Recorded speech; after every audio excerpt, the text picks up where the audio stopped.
Hi guys! Nandito kami ngayon guys. Pauwi na guys from Manila to Cavite. Ngayon guys, dito pa kami sa loob ng Metro Manila.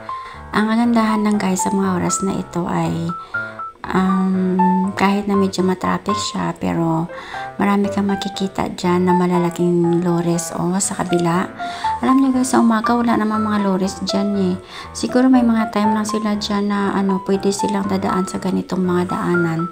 At saka hindi ka talaga maboboard kasi marami kang makikita mga malalaking puno, magagandang mga sasakyan, malalaking mga buildings.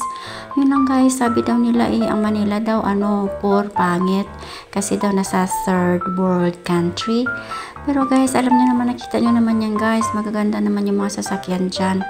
Kung i-compare ko nga yan, Manila sa Egypt, ang layo kasi sa Egypt mayroon pa doon bao-bao, mayroon pa doon yung mga sasakyan nila doon, mga pangit.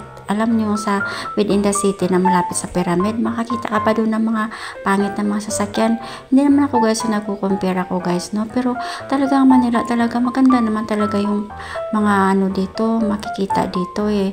Kasi yung mga sasakyan magagara din, magaganda din. Wala kang makita dyan na kagang-kagang na mga sasakyan sa Manila ang gaganda ng mga sasakyan.